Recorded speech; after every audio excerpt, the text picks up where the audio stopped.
Leviticus 1.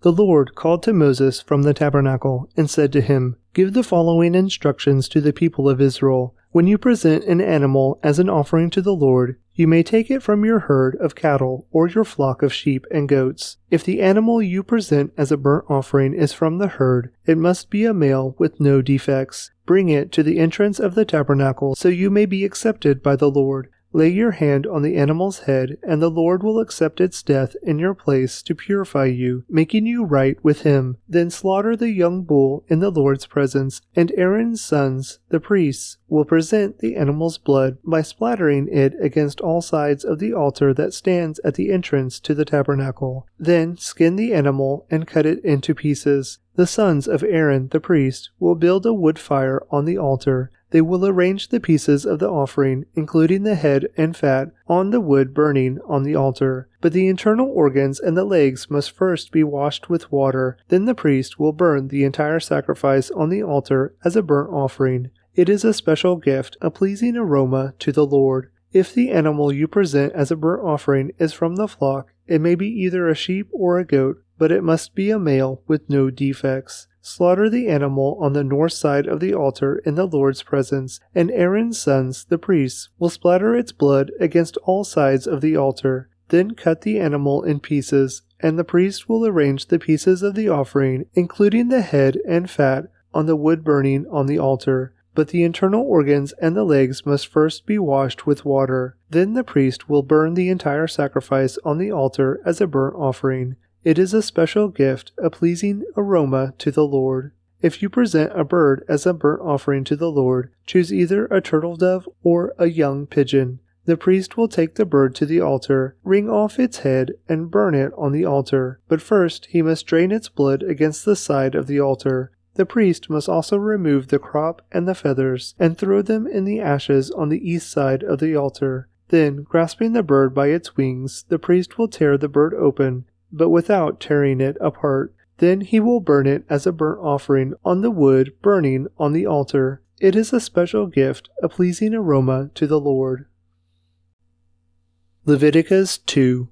When you present grain as an offering to the Lord, the offering must consist of choice flour. You are to pour olive oil on it, sprinkle it with frankincense, and bring it to Aaron's sons, the priests. The priest will scoop out a handful of the flour moistened with oil, together with all the frankincense, and burn this representative portion on the altar. It is a special gift, a pleasing aroma to the Lord. The rest of the grain offering will then be given to Aaron and his sons. This offering will be considered a most holy part of the special gifts presented to the Lord. If your offering is a grain offering baked in an oven, it must be made of choice flour, but without any yeast. It may be presented in the form of thin cakes mixed with olive oil or wafers spread with olive oil. If your grain offering is cooked on a griddle, it must be made of choice flour mixed with olive oil, but without any yeast. Break it in pieces and pour olive oil on it. It is a grain offering. If your grain offering is prepared in a pan, it must be made of choice flour and olive oil.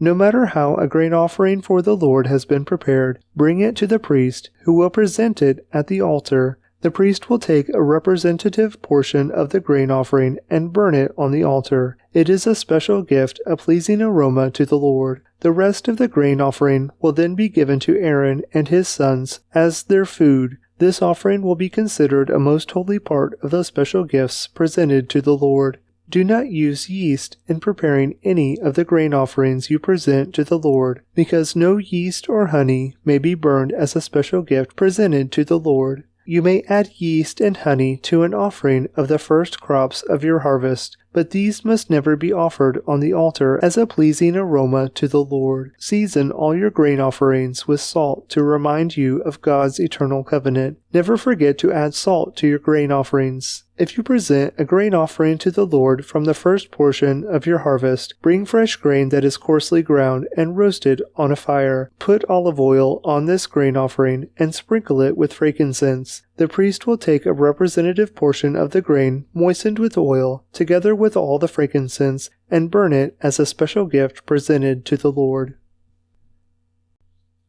Leviticus 3.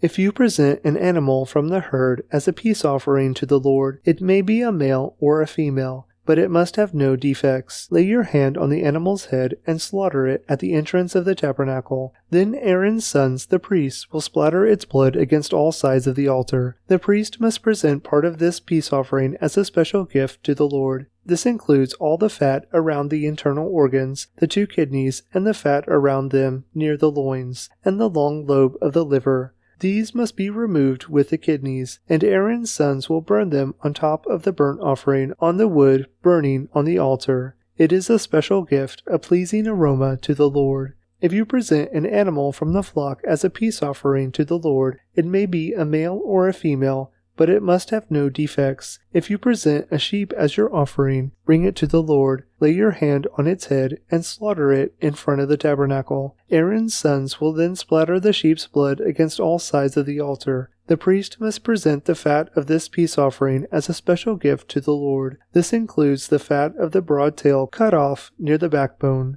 all the fat around the internal organs, the 2 kidneys, and the fat around them near the loins, and the long lobe of the liver. These must be removed with the kidneys, and the priest will burn them on the altar. It is a special gift of food presented to the Lord. If you present a goat as your offering, bring it to the Lord, lay your hand on its head, and slaughter it in front of the tabernacle. Aaron's sons will then splatter the goat's blood against all sides of the altar. The priest must present part of this offering as a special gift to the Lord. This includes all the fat around the internal organs, the 2 kidneys, and the fat around them near the loins, and the long lobe of the liver. These must be removed with the kidneys, and the priest will burn them on the altar. It is a special gift of food, a pleasing aroma to the Lord. All the fat belongs to the Lord. You must never eat any fat or blood. This is a permanent law for you, and it must be observed from generation to generation, wherever you live. Leviticus 4.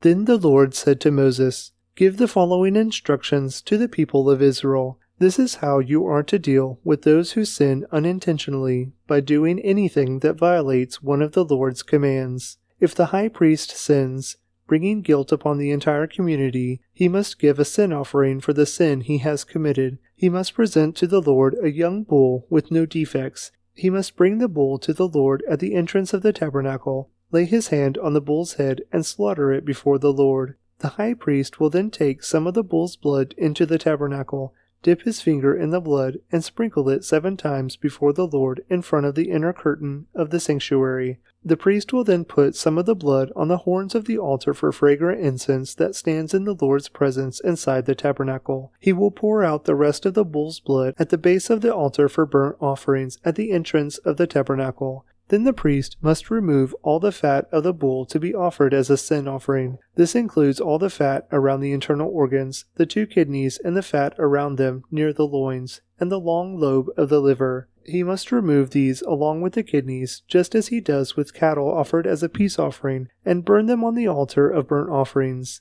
But he must take whatever is left of the bull, its hide, meat, head, legs, internal organs, and dung, and carry it away to a place outside the camp that is ceremonially clean, the place where the ashes are dumped. There on the ash heap he will burn it on a wood fire. If the entire Israelite community sins by violating one of the Lord's commands, but the people don't realize it, they are still guilty. When they become aware of their sin, the people must bring a young bull as an offering for their sin and present it before the tabernacle. The elders of the community must then lay their hands on the bull's head and slaughter it before the Lord. The high priest will then take some of the bull's blood into the tabernacle, dip his finger in the blood, and sprinkle it 7 times before the Lord in front of the inner curtain. He will then put some of the blood on the horns of the altar for fragrant incense that stands in the Lord's presence inside the tabernacle. He will pour out the rest of the blood at the base of the altar for burnt offerings at the entrance of the tabernacle. Then the priest must remove all the animal's fat and burn it on the altar, just as he does with the bull offered as a sin offering for the high priest. Through this process, the priest will purify the people, making them right with the Lord, and they will be forgiven. Then the priest must take what is left of the bull and carry it outside the camp and burn it there. just as is done with the sin offering for the high priest. This offering is for the sin of the entire congregation of Israel. If one of Israel's leaders sins by violating one of the commands of the Lord his God, but doesn't realize it, he is still guilty. When he becomes aware of his sin, he must bring as his offering a male goat with no defects. He must lay his hand on the goat's head and slaughter it at the place where burnt offerings are slaughtered before the Lord. This is an offering for his sin. Then the priest will dip his finger in the blood of the sin offering and put it on the horns of the altar for burnt offerings. He will pour out the rest of the blood at the base of the altar. Then he must burn all the goat's fat on the altar, just as he does with the peace offering. Through this process, the priest will purify the leader from his sin, making him right with the Lord, and he will be forgiven. If any of the common people sin by violating one of the Lord's commands, but they don't realize it, they are still guilty. When they become aware of their sin, they must bring as an offering for their sin a female goat with no defects. They must lay a hand on the head of the sin offering and slaughter it at the place where burnt offerings are slaughtered. Then the priest will dip his finger in the blood and put it on the horns of the altar for burnt offerings. He will pour out the rest of the blood at the base of the altar. Then he must remove all the goat's fat just as he does with the fat of the peace offering. He will burn the fat on the altar, and it will be a pleasing aroma to the Lord. Through this process, the priest will purify the people, making them right with the Lord, and they will be forgiven. If the people bring a sheep as their sin offering, it must be a female with no defects. They must lay a hand on the head of the sin offering and slaughter it at the place where burnt offerings are slaughtered. Then the priest will dip his finger in the blood of the sin offering and put it on the horns of the altar for burnt offerings. He will pour out the rest of the blood at the base of the altar. Then he must remove all the sheep's fat, just as he does with the fat of a sheep presented as a peace offering. He will burn the fat on the altar on top of the special gifts presented to the Lord. Through this process, the priest will purify the people from their sin, making them right with the Lord, and they will be forgiven. Leviticus 5. If you are called to testify about something you have seen or that you know about, it is sinful to refuse to testify, and you will be punished for your sin. Or suppose you unknowingly touch something that is ceremonially unclean, such as the carcass of an unclean animal. When you realize what you have done, you must admit your defilement and your guilt. This is true whether it is a wild animal or a domestic animal, or an animal that scurries along the ground. Or suppose you unknowingly touch something that makes a person unclean. When you realize what you have done, you must admit your guilt. Or suppose you make a foolish vow of any kind, whether its purpose is for good or for bad. When you realize its foolishness, you must admit your guilt. When you become aware of your guilt in any of these ways, you must confess your sin. Then you must bring to the Lord as the penalty for your sin a female from the flock, either a sheep or a goat. This is a sin offering, with which the priest will purify you from your sin, making you right with the Lord. But if you cannot afford to bring a sheep, you may bring the Lord 2 turtle doves or 2 young pigeons as the penalty for your sin. One of the birds will be for a sin offering, and the other for a burnt offering. You must bring them to the priest, who will present the first bird as the sin offering. He will wring its neck, but without severing its head from the body. Then he will sprinkle some of the blood of the sin offering against the sides of the altar, and the rest of the blood will be drained out at the base of the altar. This is an offering for sin. The priest will then prepare the second bird as a burnt offering, following the procedures that have been prescribed. Through this process, the priest will purify you from your sin, making you right with the Lord, and you will be forgiven. If you cannot afford to bring 2 turtle doves or 2 young pigeons, you may bring 2 quarts of choice flour for your sin offering. Since it is an offering for sin, you must not moisten it with olive oil, or put any frankincense on it. Take the flour to the priest, who will scoop out a handful as a representative portion. He will burn it on the altar, on top of the special gifts presented to the Lord. It is an offering for sin. Through this process, the priest will purify those who are guilty of any of these sins, making them right with the Lord, and they will be forgiven. The rest of the flour will belong to the priest, just as with the grain offering. Then the Lord said to Moses, "If one of you commits a sin by unintentionally defiling the Lord's sacred property, you must bring a guilt offering to the Lord. The offering must be your own ram with no defects. or you may buy one of equal value with silver, as measured by the weight of the sanctuary shekel. You must make restitution for the sacred property you have harmed by paying for the loss, plus an additional 20%. When you give the payment to the priest, he will purify you with a ram sacrificed as a guilt offering, making you right with the Lord, and you will be forgiven. Suppose you sin by violating one of the Lord's commands. Even if you are unaware of what you have done, you are guilty and will be punished for your sin. For a guilt offering, you must bring to the priest your own ram with no defects, or you may buy one of equal value. Through this process, the priest will purify you from your unintentional sin, making you right with the Lord, and you will be forgiven. This is a guilt offering, for you have been guilty of an offense against the Lord. Leviticus 6.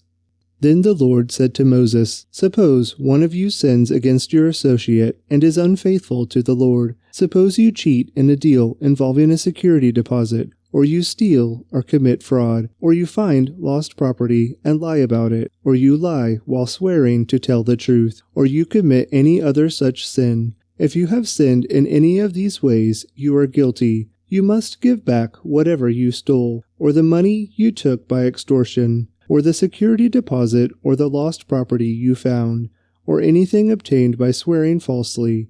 You must make restitution by paying the full price plus an additional 20% to the person you have harmed. On the same day you must present a guilt offering. As a guilt offering to the Lord, you must bring to the priest your own ram with no defects, or you may buy one of equal value. Through this process, the priest will purify you before the Lord, making you right with him, and you will be forgiven for any of these sins you have committed.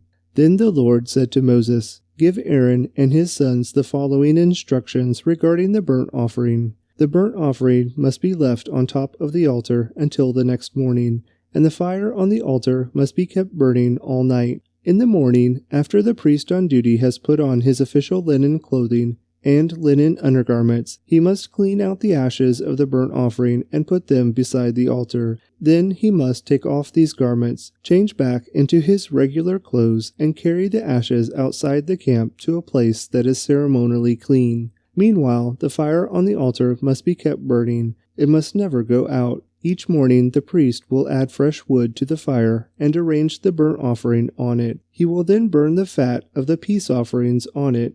Remember, the fire must be kept burning on the altar at all times. It must never go out. These are the instructions regarding the grain offering. Aaron's sons must present this offering to the Lord in front of the altar. The priest on duty will take from the grain offering a handful of the choice flour moistened with olive oil, together with all the frankincense. He will burn this representative portion on the altar as a pleasing aroma to the Lord. Aaron and his sons may eat the rest of the flour, but it must be baked without yeast and eaten in a sacred place within the courtyard of the tabernacle.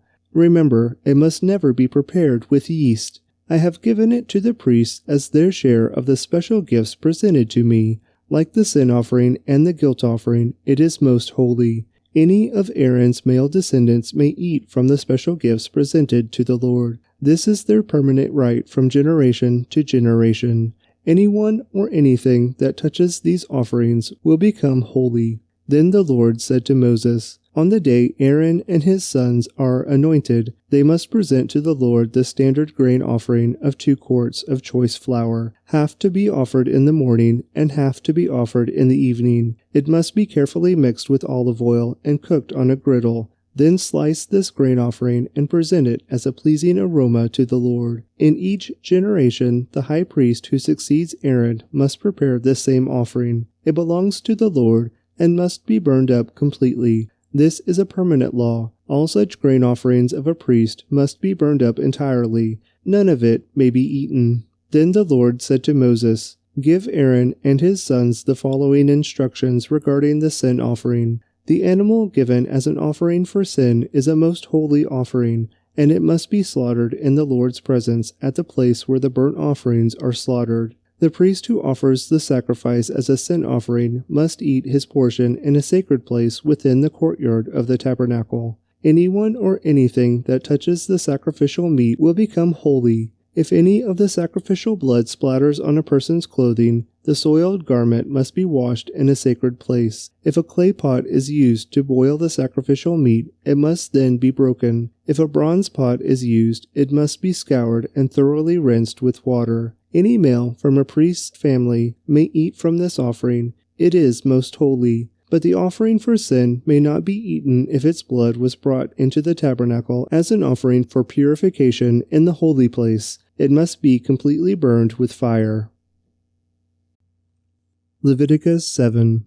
These are the instructions for the guilt offering. It is most holy. The animal sacrificed as a guilt offering must be slaughtered at the place where the burnt offerings are slaughtered, and its blood must be splattered against all sides of the altar. The priest will then offer all its fat on the altar, including the fat of the broad tail, the fat around the internal organs, the 2 kidneys and the fat around them near the loins, and the long lobe of the liver. These are to be removed with the kidneys, and the priest will burn them on the altar as a special gift presented to the Lord. This is the guilt offering. Any male from a priest's family may eat the meat. It must be eaten in a sacred place, for it is most holy. The same instructions apply to both the guilt offering and the sin offering. Both belong to the priest who uses them to purify someone, making that person right with the Lord. In the case of the burnt offering, the priest may keep the hide of the sacrificed animal. Any grain offering that has been baked in an oven, prepared in a pan, or cooked on a griddle belongs to the priest who presents it. All other grain offerings, whether made of dry flour or flour moistened with olive oil, are to be shared equally among all the priests, the descendants of Aaron. These are the instructions regarding the different kinds of peace offerings that may be presented to the Lord. If you present your peace offering as an expression of thanksgiving, the usual animal sacrifice must be accompanied by various kinds of bread made without yeast, thin cakes mixed with olive oil, wafers spread with oil, and cakes made of choice flour mixed with olive oil. This peace offering of thanksgiving must also be accompanied by loaves of bread made with yeast. One of each kind of bread must be presented as a gift to the Lord. It will then belong to the priest who splatters the blood of the peace offering against the altar. The meat of the peace offering of thanksgiving must be eaten on the same day it is offered. None of it may be saved for the next morning. If you bring an offering to fulfill a vow or as a voluntary offering, the meat must be eaten on the same day the sacrifice is offered, but whatever is left over may be eaten on the second day. Any meat left over until the third day must be completely burned up. If any of the meat from the peace offering is eaten on the third day, the person who presented it will not be accepted by the Lord. You will receive no credit for offering it. By then, the meat will be contaminated. If you eat it, you will be punished for your sin. Meat that touches anything ceremonially unclean may not be eaten. It must be completely burned up. The rest of the meat may be eaten, but only by people who are ceremonially clean. If you are ceremonially unclean and you eat meat from a peace offering that was presented to the Lord, you will be cut off from the community. If you touch anything that is unclean, whether it is human defilement or an unclean animal or any other unclean, detestable thing, and then eat meat from a peace offering presented to the Lord, you will be cut off from the community. Then the Lord said to Moses, "Give the following instructions to the people of Israel. You must never eat fat, whether from cattle, sheep, or goats. The fat of an animal found dead or torn to pieces by wild animals must never be eaten, though it may be used for any other purpose. Anyone who eats fat from an animal presented as a special gift to the Lord will be cut off from the community. No matter where you live, you must never consume the blood of any bird or animal. Anyone who consumes blood will be cut off from the community."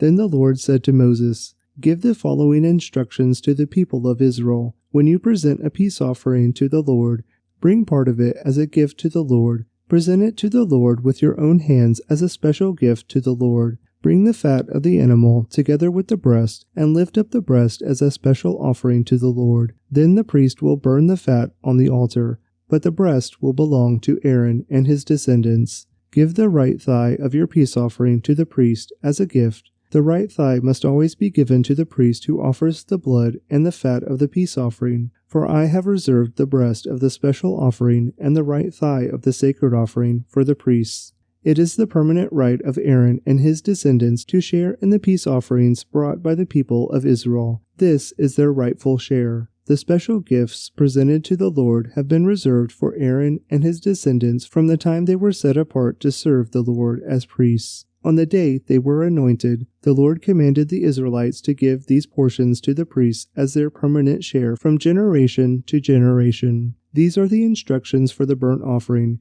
the grain offering, the sin offering, and the guilt offering, as well as the ordination offering and the peace offering. The Lord gave these instructions to Moses on Mount Sinai, when he commanded the Israelites to present their offerings to the Lord in the wilderness of Sinai. Leviticus 8. Then the Lord said to Moses, "Bring Aaron and his sons, along with their sacred garments, the anointing oil, the bull for the sin offering, the 2 rams, and the basket of bread made without yeast, and call the entire community of Israel together at the entrance of the tabernacle." So Moses followed the Lord's instructions, and the whole community assembled at the tabernacle entrance. Moses announced to them, "This is what the Lord has commanded us to do." Then he presented Aaron and his sons and washed them with water. He put the official tunic on Aaron and tied the sash around his waist. He dressed him in the robe, placed the ephod on him, and attached the ephod securely with its decorative sash. Then Moses placed the chestpiece on Aaron and put the Urim and the Thummim inside it. He placed a turban on Aaron's head and attached the gold medallion, the badge of holiness, to the front of the turban, just as the Lord had commanded him. Then Moses took the anointing oil and anointed the tabernacle and everything in it, making them holy. He sprinkled the oil on the altar 7 times, anointing it and all its utensils, as well as the wash basin and its stand, making them holy. Then he poured some of the anointing oil on Aaron's head, anointing him and making him holy for his work. Next Moses presented Aaron's sons. He clothed them in their tunics, tied their sashes around them, and put their special head coverings on them, just as the Lord had commanded him. Then Moses presented the bull for the sin offering. Aaron and his sons laid their hands on the bull's head, and Moses slaughtered it. Moses took some of the blood, and with his finger he put it on the 4 horns of the altar to purify it. He poured out the rest of the blood at the base of the altar. Through this process he made the altar holy by purifying it. Then Moses took all the fat around the internal organs, the long lobe of the liver, and the 2 kidneys and the fat around them, and he burned it all on the altar. He took the rest of the bull, including its hide, meat, and dung, and burned it on a fire outside the camp, just as the Lord had commanded him. Then Moses presented the ram for the burnt offering. Aaron and his sons laid their hands on the ram's head, and Moses slaughtered it. Then Moses took the ram's blood and splattered it against all sides of the altar. Then he cut the ram into pieces, and he burned the head, some of its pieces, and the fat on the altar. After washing the internal organs and the legs with water, Moses burned the entire ram on the altar as a burnt offering. It was a pleasing aroma, a special gift presented to the Lord, just as the Lord had commanded him. Then Moses presented the other ram, which was the ram of ordination. Aaron and his sons laid their hands on the ram's head, and Moses slaughtered it. Then Moses took some of its blood and applied it to the lobe of Aaron's right ear, the thumb of his right hand, and the big toe of his right foot. Next Moses presented Aaron's sons and applied some of the blood to the lobes of their right ears, the thumbs of their right hands, and the big toes of their right feet. He then splattered the rest of the blood against all sides of the altar. Next Moses took the fat, including the fat of the broad tail, the fat around the internal organs, the long lobe of the liver, and the 2 kidneys and the fat around them, along with the right thigh. On top of these he placed a thin cake of bread made without yeast, a cake of bread mixed with olive oil, and a wafer spread with olive oil. All these were taken from the basket of bread made without yeast that was placed in the Lord's presence. He put all these in the hands of Aaron and his sons, and he lifted these gifts as a special offering to the Lord. Moses then took all the offerings back from them and burned them on the altar on top of the burnt offering. This was the ordination offering. It was a pleasing aroma, a special gift presented to the Lord. Then Moses took the breast and lifted it up as a special offering to the Lord. This was Moses' portion of the ram of ordination, just as the Lord had commanded him. Next, Moses took some of the anointing oil and some of the blood that was on the altar, and he sprinkled them on Aaron and his garments and on his sons and their garments. In this way he made Aaron and his sons and their garments holy. Then Moses said to Aaron and his sons, "Boil the remaining meat of the offerings at the tabernacle entrance, and eat it there, along with the bread that is in the basket of offerings for the ordination, just as I commanded when I said, Aaron and his sons will eat it. Any meat or bread that is left over must then be burned up. You must not leave the tabernacle entrance for 7 days, for that is when the ordination ceremony will be completed. Everything we have done today was commanded by the Lord in order to purify you, making you right with him. Now stay at the entrance of the tabernacle day and night for 7 days, and do everything the Lord requires. If you fail to do this, you will die, for this is what the Lord has commanded." So Aaron and his sons did everything the Lord had commanded through Moses. Leviticus 9. After the ordination ceremony, on the 8th day, Moses called together Aaron and his sons and the elders of Israel. He said to Aaron, "Take a young bull for a sin offering and a ram for a burnt offering, both without defects, and present them to the Lord. Then tell the Israelites, take a male goat for a sin offering, and take a calf and a lamb, both a year old and without defects, for a burnt offering. Also take a bull and a ram for a peace offering, and flour moistened with olive oil for a grain offering. Present all these offerings to the Lord, because the Lord will appear to you today." So the people presented all these things at the entrance of the tabernacle, just as Moses had commanded. Then the whole community came forward and stood before the Lord. And Moses said, "This is what the Lord has commanded you to do, so that the glory of the Lord may appear to you." Then Moses said to Aaron, "Come to the altar and sacrifice your sin offering and your burnt offering to purify yourself and the people. Then present the offerings of the people to purify them, making them right with the Lord, just as he has commanded." So Aaron went to the altar and slaughtered the calf as a sin offering for himself. His sons brought him the blood, and he dipped his finger in it and put it on the horns of the altar. He poured out the rest of the blood at the base of the altar. Then he burned on the altar the fat, the kidneys, and the long lobe of the liver from the sin offering, just as the Lord had commanded Moses. The meat and the hide, however, he burned outside the camp. Next, Aaron slaughtered the animal for the burnt offering. His sons brought him the blood, and he splattered it against all sides of the altar. Then they handed him each piece of the burnt offering, including the head, and he burned them on the altar. Then he washed the internal organs and the legs, and burned them on the altar along with the rest of the burnt offering. Next, Aaron presented the offerings of the people. He slaughtered the people's goat and presented it as an offering for their sin, just as he had first done with the offering for his own sin. Then he presented the burnt offering and sacrificed it in the prescribed way. He also presented the grain offering, burning a handful of the flour mixture on the altar, in addition to the regular burnt offering for the morning. Then Aaron slaughtered the bull and the ram for the people's peace offering. His sons brought him the blood, and he splattered it against all sides of the altar. Then he took the fat of the bull and the ram, the fat of the broadtail, and from around the internal organs, along with the kidneys and the long lobes of the livers. He placed these fat portions on top of the breasts of these animals and burned them on the altar. Aaron then lifted up the breast and the right thighs as a special offering to the Lord, just as Moses had commanded. After that, Aaron raised his hands toward the people and blessed them. Then, after presenting the sin offering, the burnt offering, and the peace offering, he stepped down from the altar. Then Moses and Aaron went into the tabernacle, and when they came back out, they blessed the people again. And the glory of the Lord appeared to the whole community. Fire blazed forth from the Lord's presence, and consumed the burnt offering and the fat on the altar. When the people saw this, they shouted with joy and fell face down on the ground. Leviticus 10.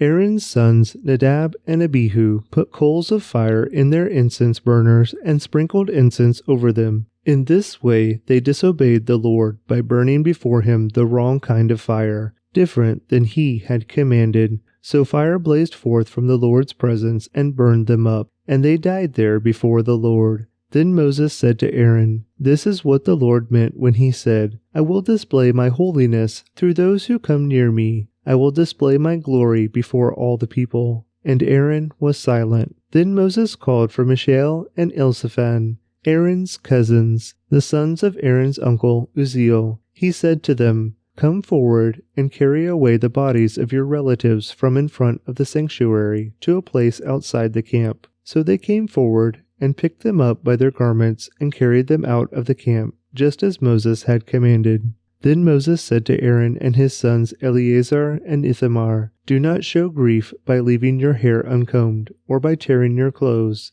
If you do, you will die, and the Lord's anger will strike the whole community of Israel. However, the rest of the Israelites, your relatives, may mourn because of the Lord's fiery destruction of Nadab and Abihu. But you must not leave the entrance of the tabernacle, or you will die, for you have been anointed with the Lord's anointing oil." So they did as Moses commanded. Then the Lord said to Aaron, "You and your descendants must never drink wine or any other alcoholic drink before going into the tabernacle. If you do, you will die. This is a permanent law for you, and it must be observed from generation to generation. You must distinguish between what is sacred and what is common, between what is ceremonially unclean and what is clean. And you must teach the Israelites all the decrees that the Lord has given them through Moses." Then Moses said to Aaron and his remaining sons, Eleazar and Ithamar, "Take what is left of the grain offering after a portion has been presented as a special gift to the Lord, and eat it beside the altar. Make sure it contains no yeast, for it is most holy. You must eat it in a sacred place, for it has been given to you and your descendants as your portion of the special gifts presented to the Lord. These are the commands I have been given. But the breast and thigh that were lifted up as a special offering may be eaten in any place that is ceremonially clean.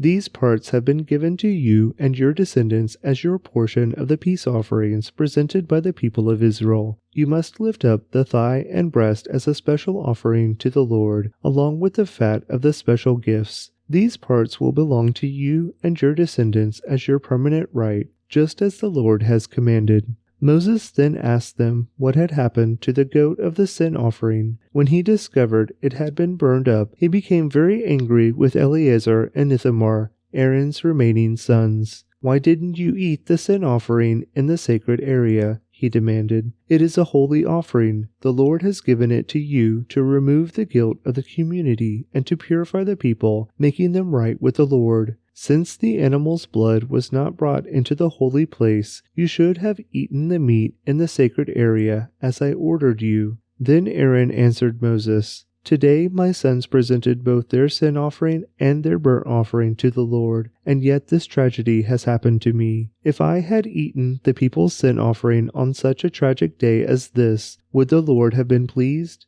And when Moses heard this, he was satisfied. Leviticus 11.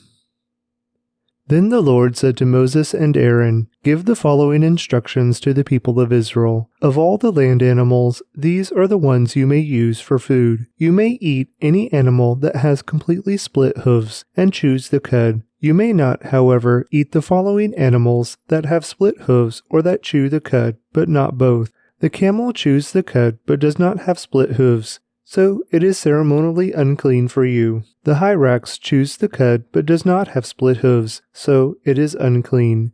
The hare chews the cud, but does not have split hooves, so it is unclean. The pig has evenly split hooves, but does not chew the cud, so it is unclean. You may not eat the meat of these animals, or even touch their carcasses. They are ceremonially unclean for you. Of all the marine animals, these are the ones you may use for food. You may eat anything from the water if it has both fins and scales, whether taken from salt water or from streams. But you must never eat animals from the sea or from rivers that do not have both fins and scales. They are detestable to you. This applies both to little creatures that live in shallow water and to all creatures that live in deep water. They will always be detestable to you. You must never eat their meat or even touch their dead bodies. Any marine animal that does not have both fins and scales is detestable to you. These are the birds that are detestable to you. You must never eat them: the griffin vulture, the bearded vulture, the black vulture, the kite, falcons of all kinds, ravens of all kinds, the eagle owl, the short-eared owl, the seagull, hawks of all kinds, the little owl, the cormorant, the great owl, the barn owl, the desert owl, the Egyptian vulture, the stork, herons of all kinds, the hoopoe, and the bat. You must not eat winged insects that walk along the ground. They are detestable to you. You may, however, eat winged insects that walk along the ground and have jointed legs so they can jump. The insects you are permitted to eat include all kinds of locusts, bald locusts, crickets, and grasshoppers. All other winged insects that walk along the ground are detestable to you. The following creatures will make you ceremonially unclean. If any of you touch their carcasses, you will be defiled until evening. If you pick up their carcasses, you must wash your clothes, and you will remain defiled until evening. Any animal that has split hooves that are not evenly divided, or that does not chew the cud, is unclean for you. If you touch the carcass of such an animal, you will be defiled. Of the animals that walk on all fours, those that have paws are unclean. If you touch the carcass of such an animal, you will be defiled until evening. If you pick up its carcass, you must wash your clothes, and you will remain defiled until evening. These animals are unclean for you. Of the small animals that scurry along the ground, these are unclean for you: the mole rat, the rat, large lizards of all kinds, the gecko, the monitor lizard, the common lizard, the sand lizard, and the chameleon. All these small animals are unclean for you. If any of you touch the dead body of such an animal, you will be defiled until evening. If such an animal dies and falls on something, that object will be unclean. This is true whether the object is made of wood, cloth, leather, or burlap. Whatever its use, you must dip it in water, and it will remain defiled until evening. After that, it will be ceremonially clean and may be used again. If such an animal falls into a clay pot,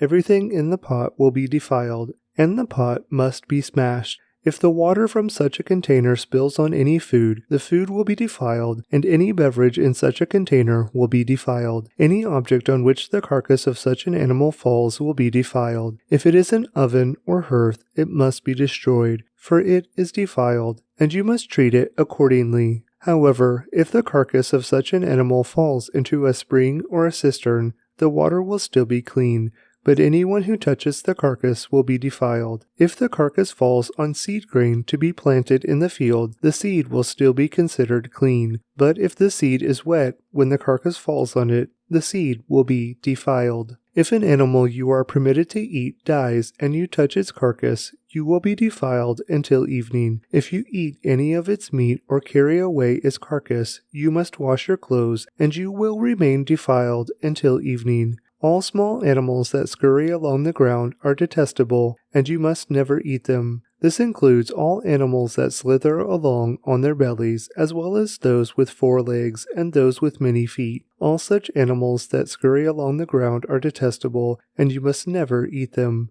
Do not defile yourselves by touching them. You must not make yourselves ceremonially unclean because of them. For I am the Lord your God. You must consecrate yourselves and be holy, because I am holy. So do not defile yourselves with any of these small animals that scurry along the ground. For I, the Lord, am the one who brought you up from the land of Egypt, that I might be your God. Therefore, you must be holy, because I am holy. These are the instructions regarding land animals, birds, marine creatures, and animals that scurry along the ground. By these instructions you will know what is unclean and clean, and which animals may be eaten, and which may not be eaten.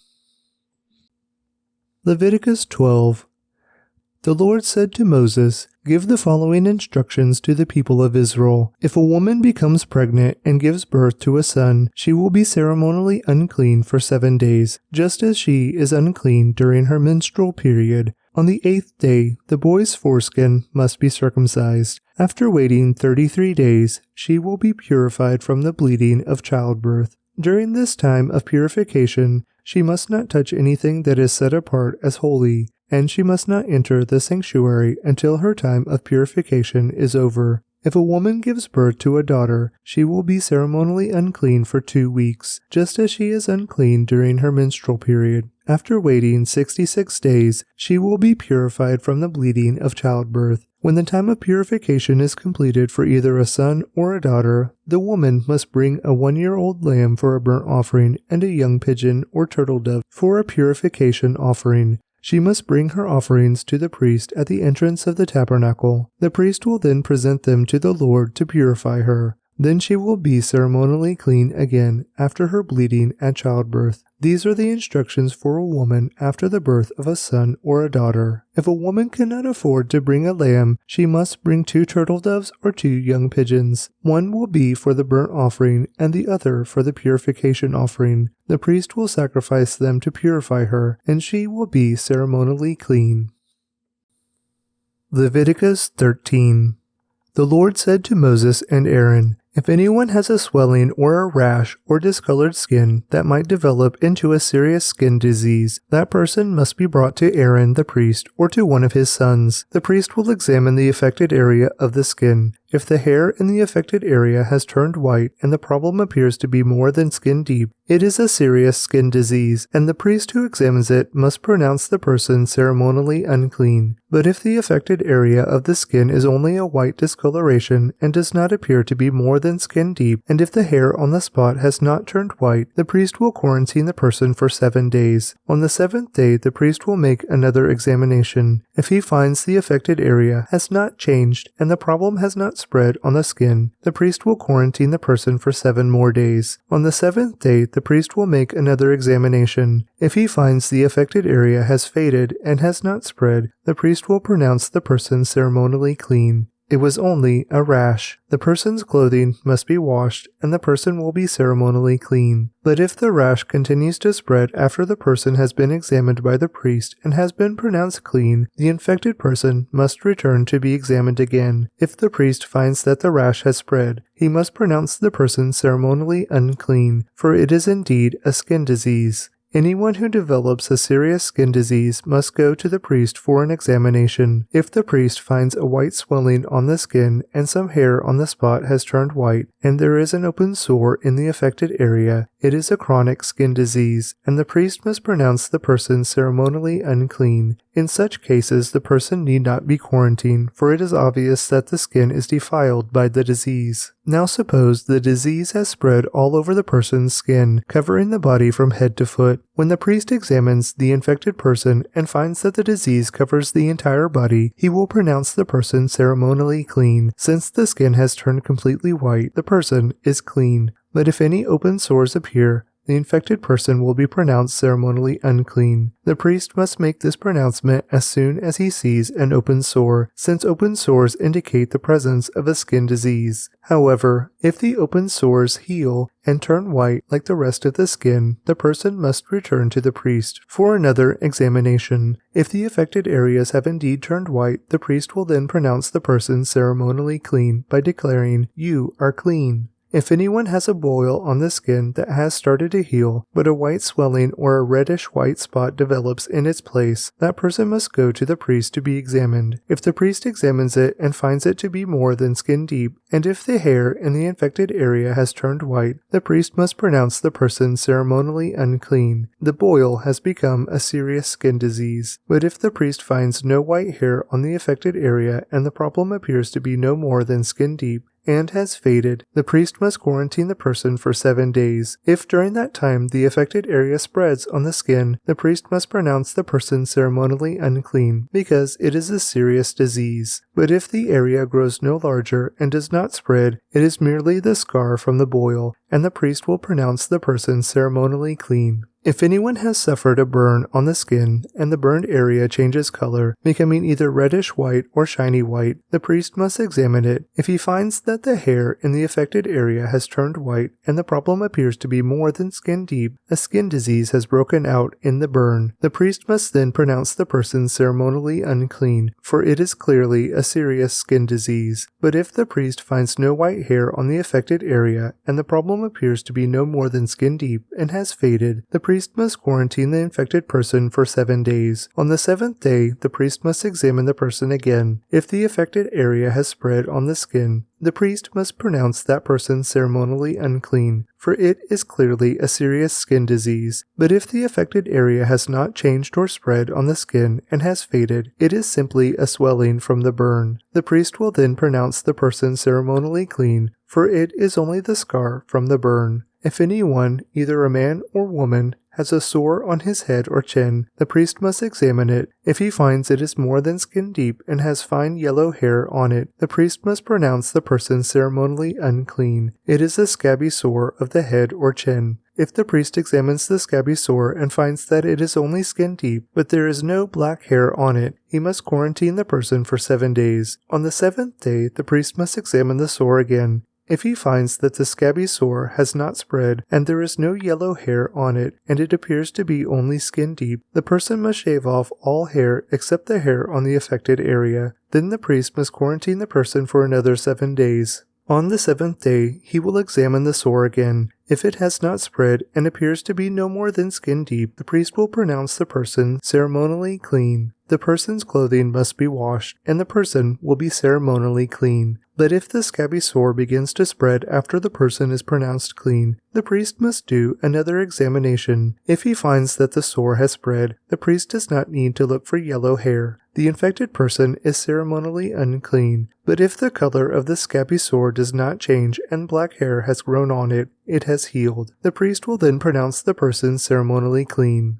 If anyone, either a man or woman, has shiny white patches on the skin, the priest must examine the affected area. If he finds that the shiny patches are only pale white, this is a harmless skin rash, and the person is ceremonially clean. If a man loses his hair and his head becomes bald, he is still ceremonially clean. And if he loses hair on his forehead, he simply has a bald forehead. He is still clean. However, if a reddish white sore appears on the bald area on top of his head or on his forehead, this is a skin disease. The priest must examine him, and if he finds swelling around the reddish white sore anywhere on the man's head, and it looks like a skin disease, the man is indeed infected with a skin disease and is unclean. The priest must pronounce him ceremonially unclean because of the sore on his head. Those who suffer from a serious skin disease must tear their clothing and leave their hair uncombed. They must cover their mouth and call out, "Unclean, unclean," as long as the serious disease lasts. They will be ceremonially unclean. As long as the serious disease lasts, they will be ceremonially unclean. They must live in isolation in their place outside the camp. Now suppose mildew contaminates some woolen or linen clothing, woolen or linen fabric, the hide of an animal, or anything made of leather. If the contaminated area in the clothing, the animal hide, the fabric, or the leather article has turned greenish or reddish, it is contaminated with mildew and must be shown to the priest. After examining the affected spot, the priest will put the article in quarantine for 7 days. On the 7th day, the priest must inspect it again. If the contaminated area has spread, the clothing or fabric or leather is clearly contaminated by a serious mildew and is ceremonially unclean. The priest must burn the item, the clothing, the woolen or linen fabric or piece of leather, for it has been contaminated by a serious mildew. It must be completely destroyed by fire. But if the priest examines it and finds that the contaminated area has not spread in the clothing, the fabric, or the leather, the priest will order the object to be washed and then quarantined for 7 more days. Then the priest must examine the object again. If he finds that the contaminated area has not changed color after being washed, even if it did not spread, the object is defiled. It must be completely burned up, whether the contaminated spot is on the inside or outside. But if the priest examines it and finds that the contaminated area has faded after being washed, he must cut the spot from the clothing, the fabric, or leather. If the spot later reappears on the clothing, the fabric, or the leather article, the mildew is clearly spreading, and the contaminated object must be burned up.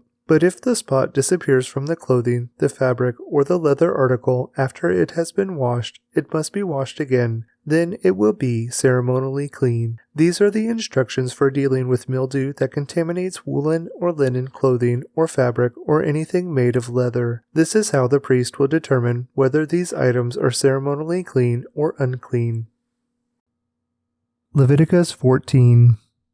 And the Lord said to Moses, "The following instructions are for those seeking ceremonial purification from a skin disease. Those who have been healed must be brought to the priest, who will examine them at a place outside the camp. If the priest finds that someone has been healed of a serious skin disease, he will perform a purification ceremony, using 2 live birds that are ceremonially clean, a stick of cedar, some scarlet yarn, and a hyssop branch. The priest will order that 1 bird be slaughtered over a clay pot filled with fresh water. He will take the live bird, the cedar stick, the scarlet yarn, and the hyssop branch, and dip them into the blood of the bird that was slaughtered over the fresh water. The priest will then sprinkle the blood of the dead bird 7 times on the person being purified of the skin disease. When the priest has purified the person, he will release the live bird in the open field to fly away. The persons being purified must then wash their clothes, shave off all their hair, and bathe themselves in water. Then they will be ceremonially clean, and they may return to the camp. However, they must remain outside their tents for 7 days. On the 7th day, they must again shave all the hair from their heads, including the hair of the beard and eyebrows. They must also wash their clothes and bathe themselves in water. Then they will be ceremonially clean. On the 8th day, each person being purified must bring 2 male lambs and a 1-year-old female lamb, all with no defects, along with a grain offering of 6 quarts of choice flour moistened with olive oil and a cup of olive oil. Then the officiating priest will present that person for purification, along with the offerings, before the Lord at the entrance of the tabernacle. The priest will take 1 of the male lambs and the olive oil and present them as a guilt offering, lifting them up as a special offering before the Lord. He will then slaughter the male lamb in the sacred area where sin offerings and burnt offerings are slaughtered. As with the sin offering, the guilt offering belongs to the priest. It is a most holy offering. The priest will then take some of the blood of the guilt offering and apply it to the lobe of the right ear, the thumb of the right hand, and the big toe of the right foot of the person being purified. Then the priest will pour some of the olive oil into the palm of his own left hand. He will dip his right finger into the oil in his palm and sprinkle some of it with his finger 7 times before the Lord. The priest will then apply some of the oil in his palm over the blood from the guilt offering that is on the lobe of the right ear, the thumb of the right hand, and the big toe of the right foot of the person being purified. The priest will then apply the oil remaining in his hand to the head of the person being purified. Through this process, the priest will purify the person before the Lord. Then the priest must present the sin offering to purify the person who was cured of the skin disease. After that, the priest will slaughter the burnt offering and offer it on the altar along with the grain offering. Through this process, the priest will purify the person who was healed, and the person will be ceremonially clean.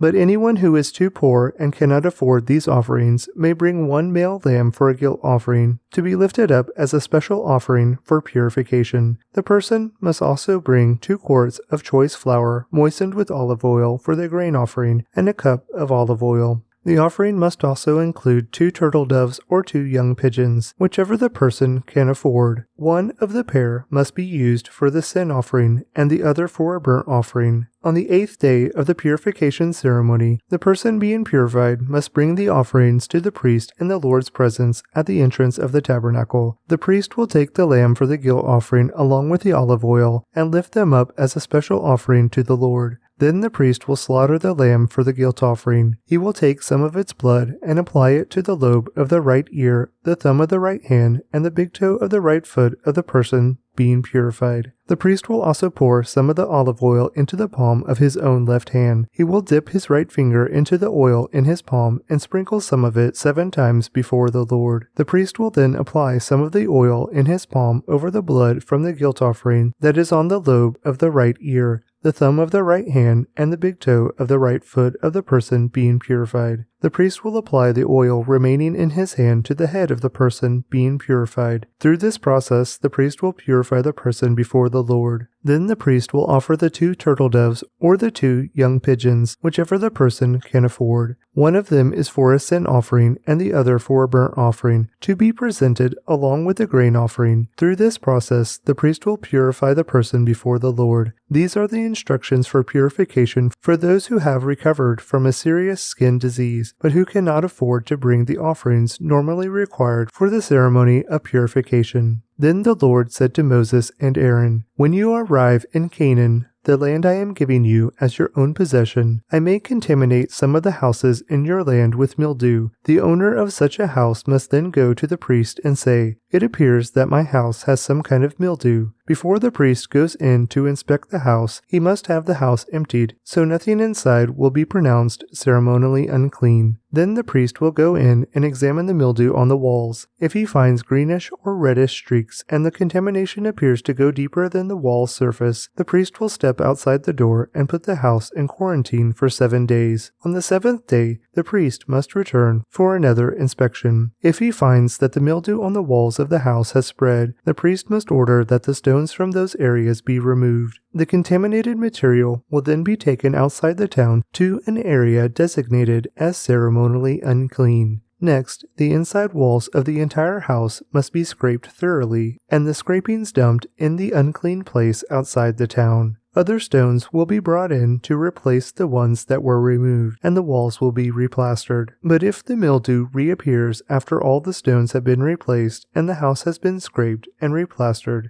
the priest must return and inspect the house again. If he finds that the mildew has spread, the walls are clearly contaminated with a serious mildew, and the house is defiled. It must be torn down, and all its stones, timbers, and plaster must be carried out of the town to the place designated as ceremonially unclean. Those who enter the house during the period of quarantine will be ceremonially unclean until evening, and all who sleep or eat in the house must wash their clothing. But if the priest returns for his inspection and finds that the mildew has not reappeared in the house after the fresh plaster, he will pronounce it clean because the mildew is clearly gone. To purify the house, the priest must take 2 birds, a stick of cedar, some scarlet yarn, and a hyssop branch. He will slaughter one of the birds over a clay pot filled with fresh water. He will take the cedar stick, the hyssop branch, the scarlet yarn, and the live bird, and dip them into the blood of the slaughtered bird and into the fresh water. Then he will sprinkle the house 7 times. When the priest has purified the house in exactly this way, he will release the live bird in the open fields outside the town. Through this process, the priest will purify the house, and it will be ceremonially clean. These are the instructions for dealing with serious skin diseases, including scabby sores and mildew, whether on clothing or in a house, and a swelling on the skin, a rash, or discolored skin. This procedure will determine whether a person or object is ceremonially clean or unclean. These are the instructions regarding skin diseases and mildew.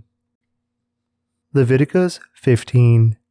The Lord said to Moses and Aaron, "Give the following instructions to the people of Israel. Any man who has a bodily discharge is ceremonially unclean. This defilement is caused by his discharge, whether the discharge continues or stops. In either case, the man is unclean. Any bed on which the man with the discharge lies and anything on which he sits will be ceremonially unclean. So if you touch the man's bed, you must wash your clothes and bathe yourself in water, and you will remain unclean until evening. If you sit where the man with the discharge has sat, you must wash your clothes and bathe yourself in water, and you will remain unclean until evening. If you touch the man with the discharge, you must wash your clothes and bathe yourself in water, and you will remain unclean until evening. If the man spits on you, you must wash your clothes and bathe yourself in water, and you will remain unclean until evening. Any saddle blanket on which the man rides will be ceremonially unclean. If you touch anything that was under the man,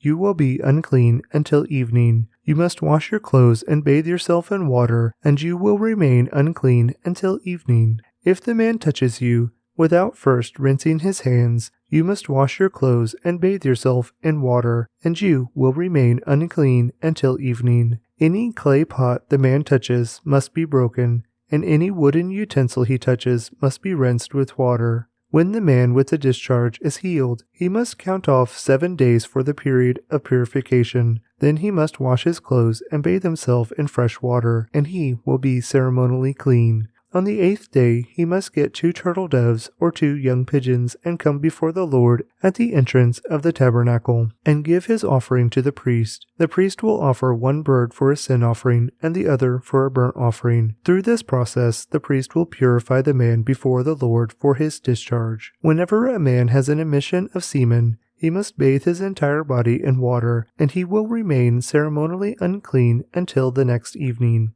Any clothing or leather with semen on it must be washed in water, and it will remain unclean until evening. After a man and a woman have sexual intercourse, they must each bathe in water, and they will remain unclean until the next evening. Whenever a woman has her menstrual period, she will be ceremonially unclean for 7 days. Anyone who touches her during that time will be unclean until evening. Anything on which the woman lies or sits during the time of her period will be unclean. If any of you touch her bed, you must wash your clothes and bathe yourself in water, and you will remain unclean until evening. If you touch any object she has sat on, you must wash your clothes and bathe yourself in water, and you will remain unclean until evening. This includes her bed or any other object she has sat on. You will be unclean until evening if you touch it. If a man has sexual intercourse with her and her blood touches him, her menstrual impurity will be transmitted to him. He will remain unclean for 7 days, and any bed on which he lies will be unclean. If a woman has a flow of blood for many days that is unrelated to her menstrual period, or if the blood continues beyond the normal period, she is ceremonially unclean. As during her menstrual period, the woman will be unclean as long as the discharge continues. Any bed she lies on and any object she sits on during that time will be unclean, just as during her normal menstrual period. If any of you touch these things, you will be ceremonially unclean. You must wash your clothes and bathe yourself in water, and you will remain unclean until evening. When the woman's bleeding stops, she must count off 7 days. Then she will be ceremonially clean. On the 8th day she must bring 2 turtle doves or 2 young pigeons and present them to the priest at the entrance of the tabernacle. The priest will offer 1 for a sin offering and the other for a burnt offering. Through this process, the priest will purify her before the Lord for the ceremonial impurity caused by her bleeding. This is how you will guard the people of Israel from ceremonial uncleanness. Otherwise they would die, for their impurity would defile my tabernacle that stands among them. These are the instructions for dealing with anyone who has a bodily discharge, a man who is unclean because of an emission of semen, or a woman during her menstrual period. It applies to any man or woman who has a bodily discharge, and to a man who has sexual intercourse with a woman who is ceremonially unclean. Leviticus 16. The Lord spoke to Moses after the death of Aaron's 2 sons, who died after they entered the Lord's presence and burned the wrong kind of fire before him. The Lord said to Moses, "Warn your brother Aaron not to enter the most holy place behind the inner curtain whenever he chooses. If he does, he will die. For the ark's cover, the place of atonement, is there, and I myself am present in the cloud above the atonement cover. When Aaron enters the sanctuary area, he must follow these instructions fully. He must bring a young bull for a sin offering and a ram for a burnt offering. He must put on his linen tunic and the linen undergarments worn next to his body.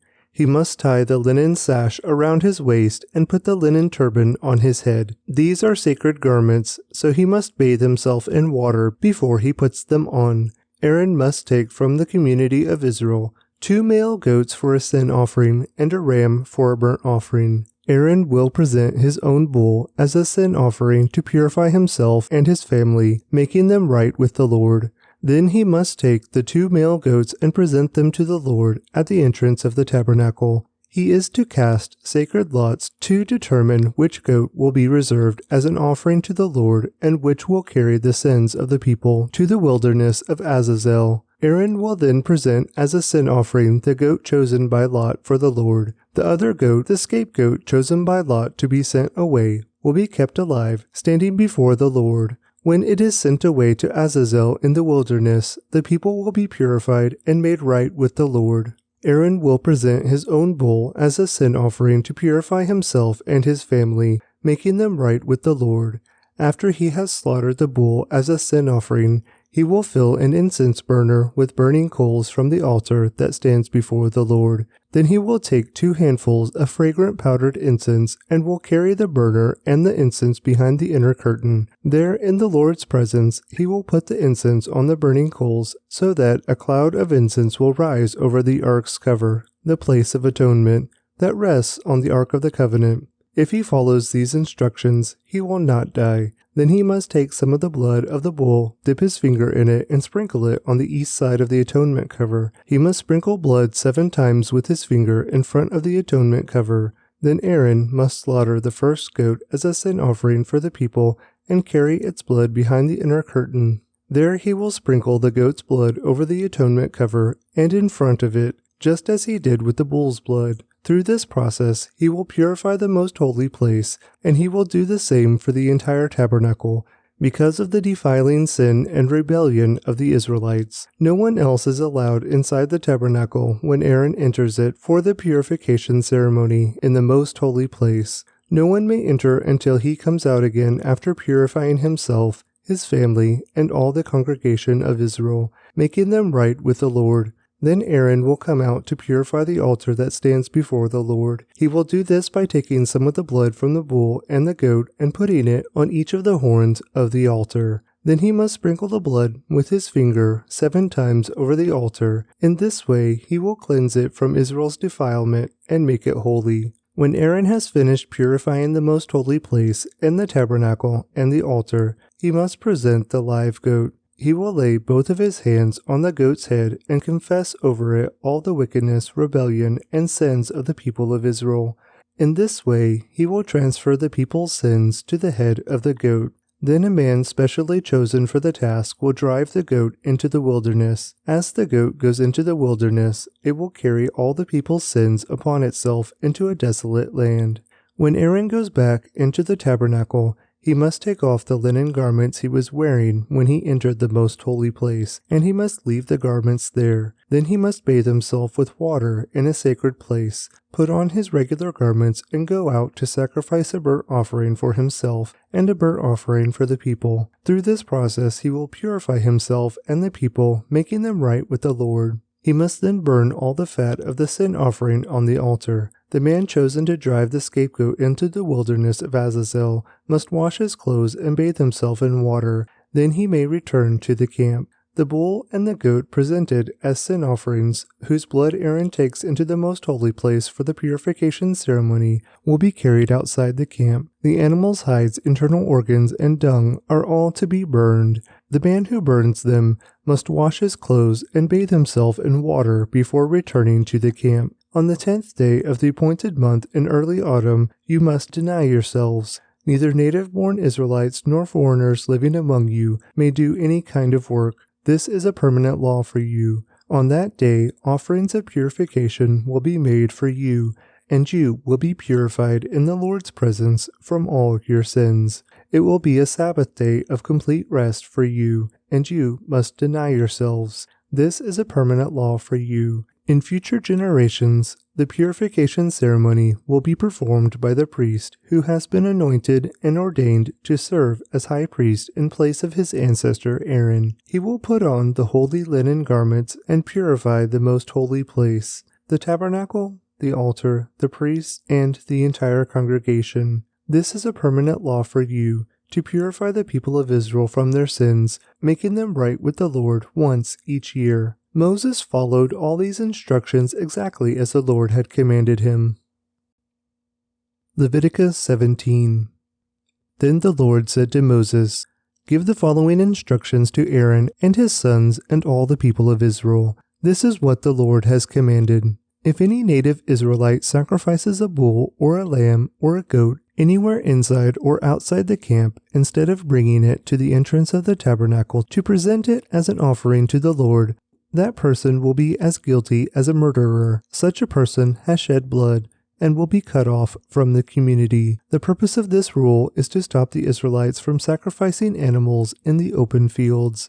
It will ensure that they bring their sacrifices to the priest at the entrance of the tabernacle, so he can present them to the Lord as peace offerings. Then the priest will be able to splatter the blood against the Lord's altar at the entrance of the tabernacle, and he will burn the fat as a pleasing aroma to the Lord. The people must no longer be unfaithful to the Lord by offering sacrifices to the goat idols. This is a permanent law for them, to be observed from generation to generation. Give them this command as well. If any native Israelite or foreigner living among you offers a burnt offering or a sacrifice, but does not bring it to the entrance of the tabernacle to offer it to the Lord, that person will be cut off from the community. And if any native Israelite or foreigner living among you eats or drinks blood in any form, I will turn against that person and cut him off from the community of your people, for the life of the body is in its blood. I have given you the blood on the altar to purify you,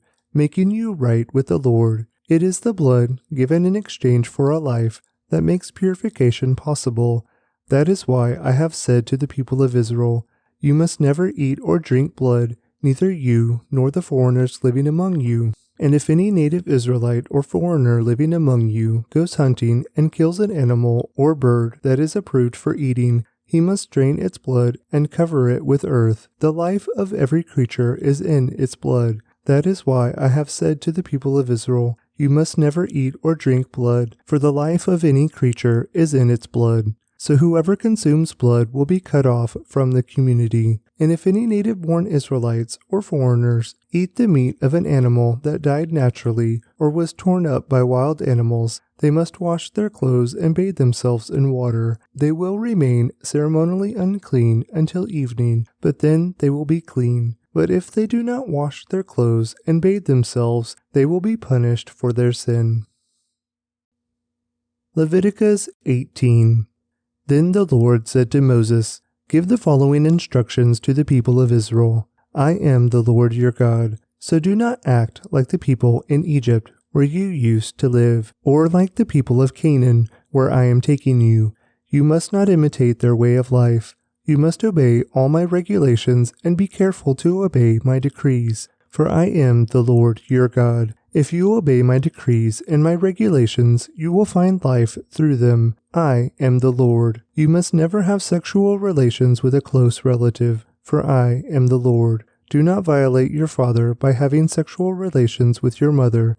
She is your mother. You must not have sexual relations with her. Do not have sexual relations with any of your father's wives, for this would violate your father. Do not have sexual relations with your sister or half-sister, whether she is your father's daughter or your mother's daughter, whether she was born into your household or someone else's. Do not have sexual relations with your granddaughter, whether she is your son's daughter or your daughter's daughter, for this would violate yourself. Do not have sexual relations with your stepsister, the daughter of any of your father's wives, for she is your sister.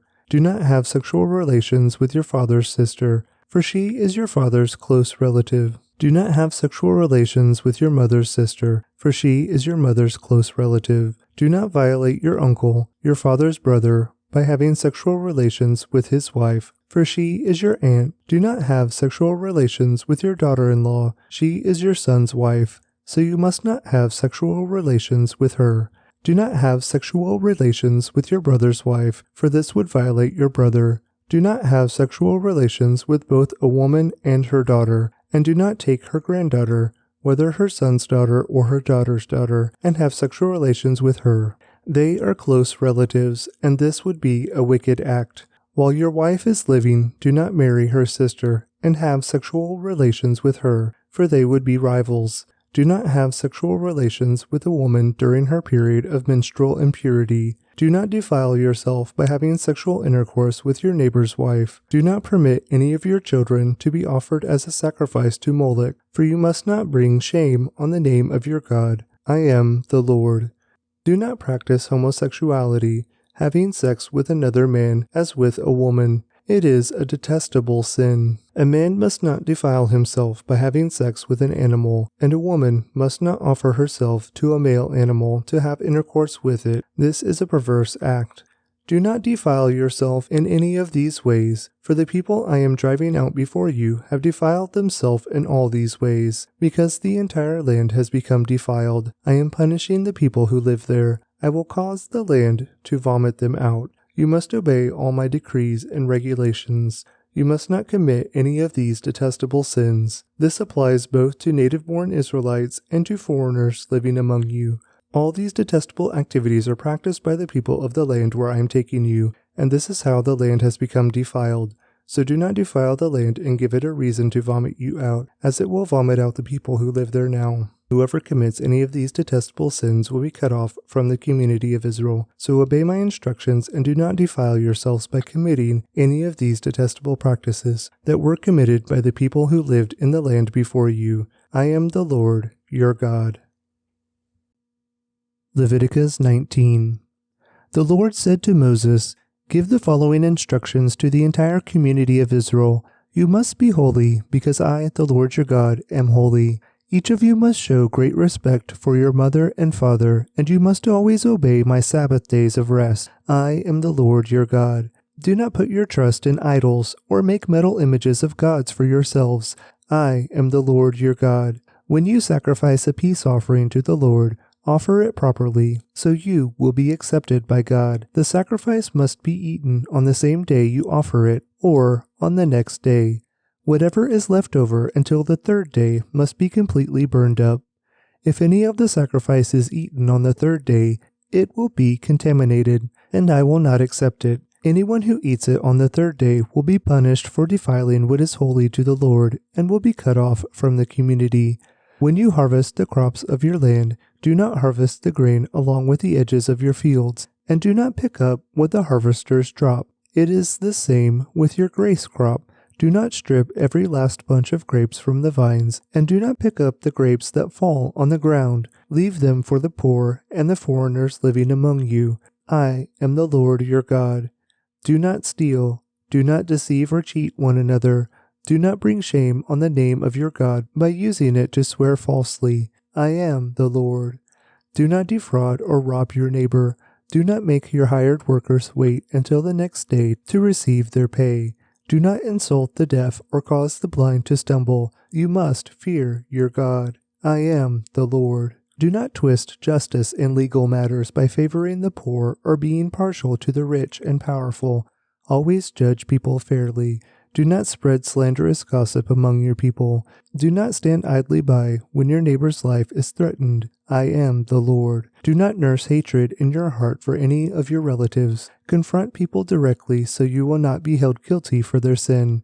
Do not seek revenge or bear a grudge against a fellow Israelite, but love your neighbor as yourself. I am the Lord. You must obey all my decrees.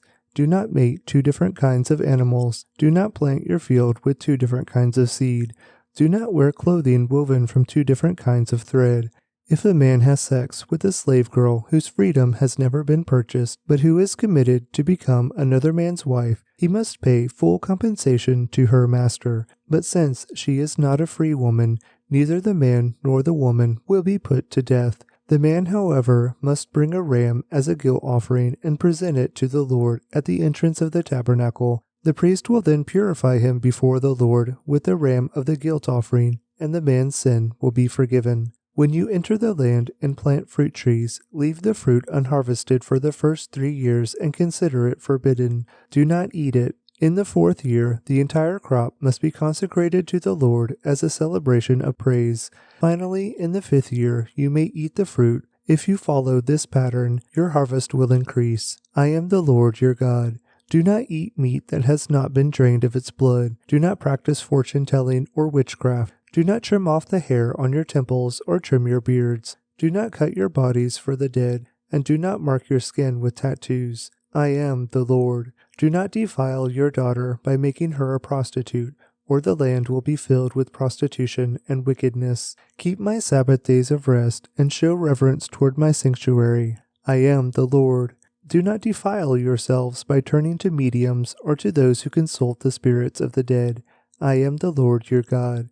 Stand up in the presence of the elderly and show respect for the aged. Fear your God. I am the Lord. Do not take advantage of foreigners who live among you in the land. Treat them like native-born Israelites, and love them as you love yourselves. Remember that you were once foreigners living in the land of Egypt. I am the Lord your God.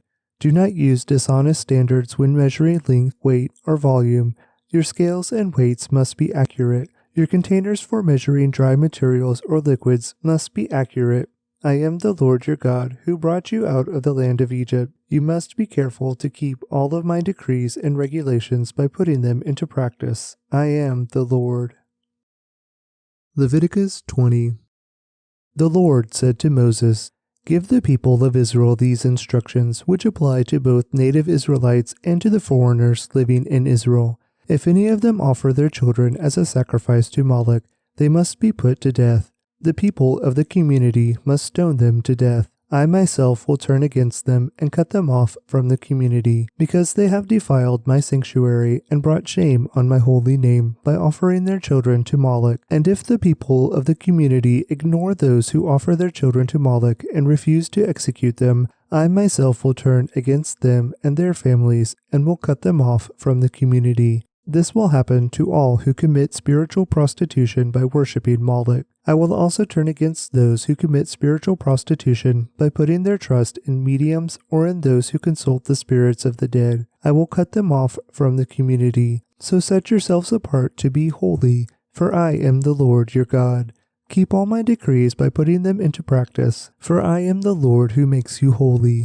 Anyone who dishonors father or mother must be put to death. Such a person is guilty of a capital offense. If a man commits adultery with his neighbor's wife, both the man and the woman who have committed adultery must be put to death. If a man violates his father by having sex with one of his father's wives, both the man and the woman must be put to death, for they are guilty of a capital offense. If a man has sex with his daughter-in-law, both must be put to death. They have committed a perverse act and are guilty of a capital offense. If a man practices homosexuality, having sex with another man as with a woman, both men have committed a detestable act. They must both be put to death, for they are guilty of a capital offense. If a man marries both a woman and her mother, he has committed a wicked act. The man and both women must be burned to death to wipe out such wickedness from among you. If a man has sex with an animal, he must be put to death, and the animal must be killed. If a woman presents herself to a male animal to have intercourse with it, she and the animal must both be put to death. You must kill both, for they are guilty of a capital offense. If a man marries his sister, the daughter of either his father or his mother, and they have sexual relations, it is a shameful disgrace. They must be publicly cut off from the community. Since the man has violated his sister, he will be punished for his sin. If a man has sexual relations with a woman during her menstrual period,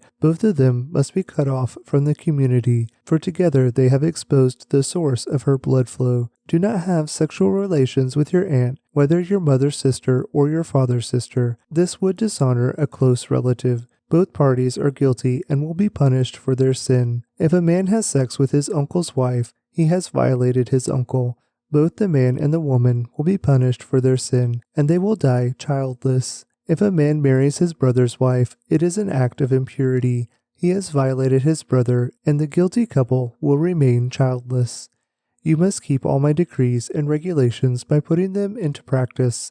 Otherwise, the land to which I am bringing you as your new home will vomit you out. Do not live according to the customs of the people I am driving out before you. It is because they do these shameful things that I detest them. But I have promised you, you will possess their land because I will give it to you as your possession, a land flowing with milk and honey. I am the Lord your God, who has set you apart from all other people. You must therefore make a distinction between ceremonially clean and unclean animals, and between clean and unclean birds. You must not defile yourselves by eating any unclean animal or bird or creature that scurries along the ground. I have identified them as being unclean for you. You must be holy, because I, the Lord, am holy. I have set you apart from all other people to be my very own. Men and women among you who act as mediums or who consult the spirits of the dead must be put to death by stoning. They are guilty of a capital offense. Leviticus 21. The Lord said to Moses, Give the following instructions to the priests, the descendants of Aaron.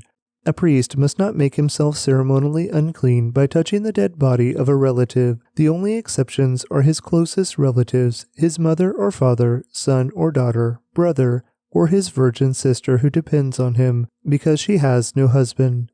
But a priest must not defile himself and make himself unclean for someone who is related to him only by marriage. The priest must not shave their heads or trim their beards or cut their bodies. They must be set apart as holy to their God, and must never bring shame on the name of God. They must be holy, for they are the ones who present the special gifts to the Lord, gifts of food for their God. Priests may not marry a woman defiled by prostitution, and they may not marry a woman who is divorced from her husband, for the priests are set apart as holy to their God. You must treat them as holy because they offer up food to your God. You must consider them holy because I, the Lord, am holy, and I make you holy. If a priest's daughter defiles herself by becoming a prostitute, she also defiles her father's holiness, and she must be burned to death. The high priest has the highest rank of all the priests. The anointing oil has been poured on his head, and he has been ordained to wear the priestly garments. He must never leave his hair uncombed or tear his clothing. He must not defile himself by going near a dead body. He may not make himself ceremonially unclean even for his father or mother.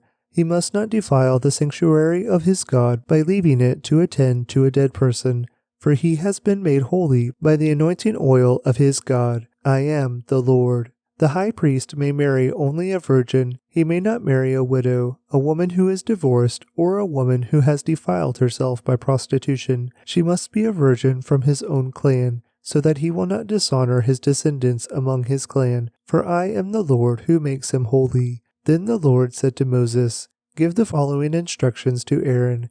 In all future generations, none of your descendants who has any defect will qualify to offer food to his God. No one who has a defect qualifies, whether he is blind, lame, disfigured, deformed, or has a broken foot or arm, or is hunchbacked or dwarfed, or has a defective eye, or skin sores or scabs, or damaged testicles. No descendant of Aaron who has a defect may approach the altar to present special gifts to the Lord. Since he has a defect, he may not approach the altar to offer food to his God. However, he may eat from the food offered to God, including the holy offerings and the most holy offerings. Yet because of his physical defect, he may not enter the room behind the inner curtain or approach the altar, for this would defile my holy places. I am the Lord who makes them holy. So Moses gave these instructions to Aaron and his sons, and to all the Israelites.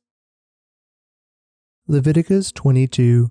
The Lord said to Moses, Tell Aaron and his sons to be very careful with the sacred gifts that the Israelites set apart for me, so they do not bring shame on my holy name. I am the Lord. Give them the following instructions. In all future generations, if any of your descendants is ceremonially unclean when he approaches the sacred offerings that the people of Israel consecrate to the Lord, he must be cut off from my presence. I am the Lord.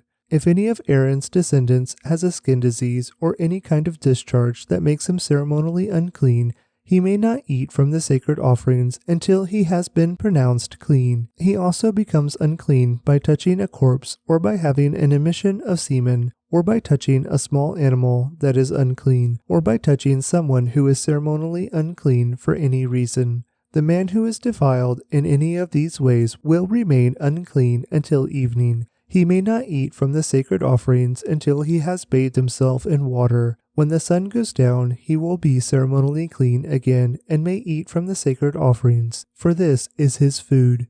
He may not eat an animal that has died a natural death or has been torn apart by wild animals, for this would defile him. I am the Lord. The priests must follow my instructions carefully, otherwise they will be punished for their sin and will die for violating my instructions. I am the Lord who makes them holy. No one outside a priest's family may eat the sacred offerings. Even guests and hired workers in a priest's home are not allowed to eat them. However, if the priest buys a slave for himself, the slave may eat from the sacred offerings, and if his slaves have children, they also may share his food. If a priest's daughter marries someone outside the priestly family, she may no longer eat the sacred offerings. But if she becomes a widow or is divorced or has no children to support her, and she returns to live in her father's home as in her youth, she may eat her father's food again. Otherwise, no one outside a priest's family may eat the sacred offerings. Any such person who eats the sacred offerings without realizing it must pay the priest for the amount eaten, plus an additional 20%.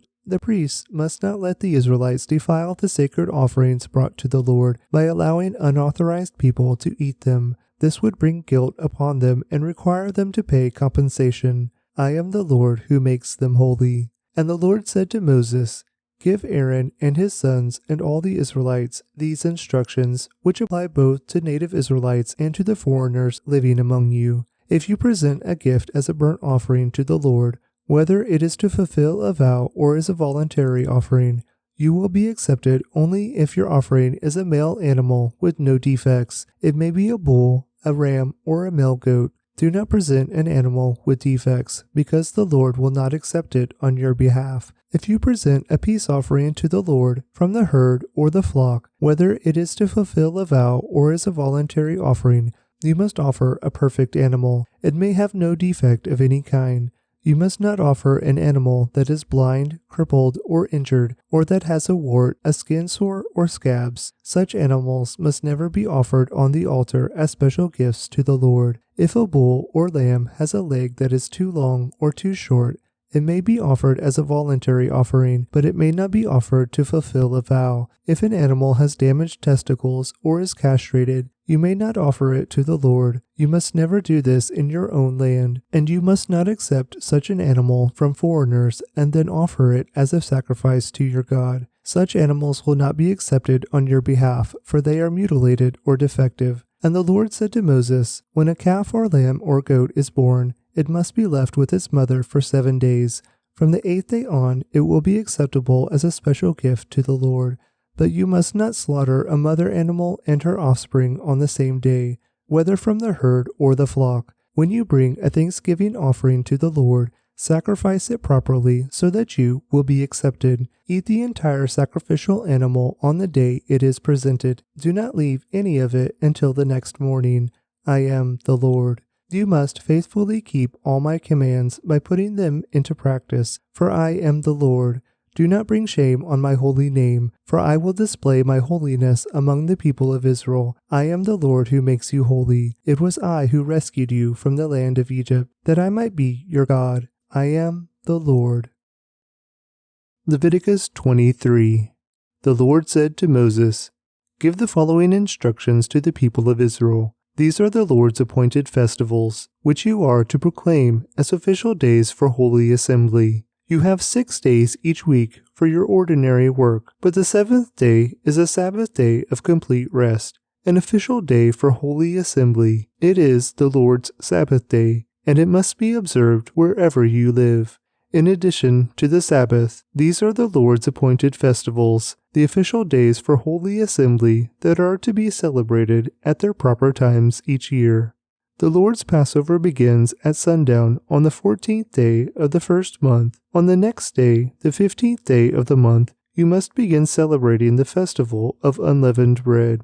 This festival to the Lord continues for 7 days, and during that time, the bread you eat must be made without yeast. On the first day of the festival, all the people must stop their ordinary work and observe an official day for holy assembly. For 7 days you must present special gifts to the Lord.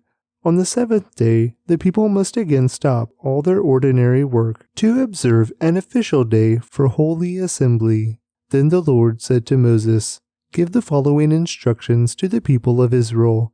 When you enter the land I am giving you, and you harvest its first crops, bring the priest a bundle of grain from the first cutting of your grain harvest. On the day after the Sabbath, the priest will lift it up before the Lord, so it may be accepted on your behalf. On that same day, you must sacrifice a 1-year-old male lamb with no defects as a burnt offering to the Lord. With it, you must present a grain offering consisting of 4 quarts of choice flour moistened with olive oil. It will be a special gift, a pleasing aroma to the Lord. You must also offer 1 quart of wine as a liquid offering. Do not eat any bread or roasted grain or fresh kernels on that day until you bring this offering to your God. This is a permanent law for you, and it must be observed from generation to generation, wherever you live.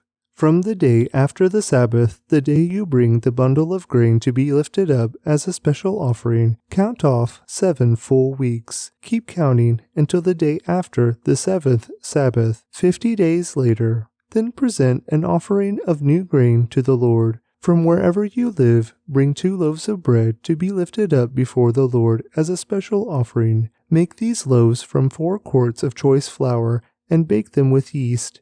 They will be an offering to the Lord from the first of your crops. Along with the bread, present 7 one-year-old male lambs with no defects, 1 young bull, and 2 rams as burnt offerings to the Lord. These burnt offerings, together with the grain offerings and liquid offerings, will be a special gift, a pleasing aroma to the Lord. Then you must offer 1 male goat as a sin offering, and 2 one-year-old male lambs as a peace offering. The priest will lift up the 2 lambs as a special offering to the Lord, together with the loaves representing the first of your crops. These offerings, which are holy to the Lord, belong to the priests. That same day will be proclaimed an official day for holy assembly, a day on which you do no ordinary work. This is a permanent law for you, and it must be observed from generation to generation, wherever you live. When you harvest the crops of your land, do not harvest the grain along the edges of your field, and do not pick up what the harvesters drop.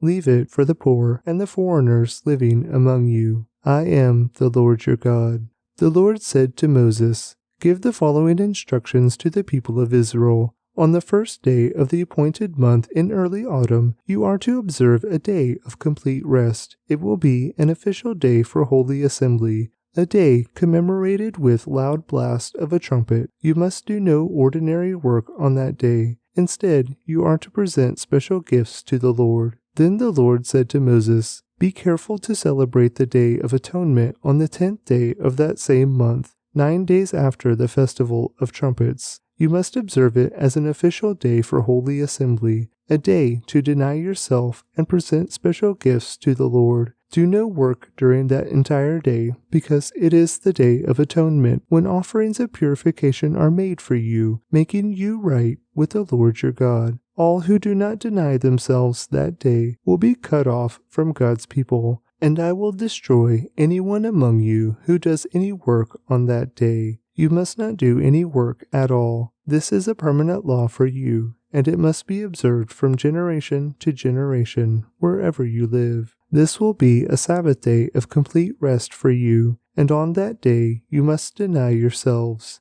This day of rest will begin at sundown on the 9th day of the month and extend until sundown on the 10th day. And the Lord said to Moses, "Give the following instructions to the people of Israel. Begin celebrating the Festival of Shelters on the 15th day of the appointed month, 5 days after the Day of Atonement. This festival to the Lord will last for 7 days. On the first day of the festival, you must proclaim an official day for holy assembly, when you do no ordinary work. For 7 days you must present special gifts to the Lord. The 8th day is another holy day on which you present your special gifts to the Lord. This will be a solemn occasion, and no ordinary work may be done that day.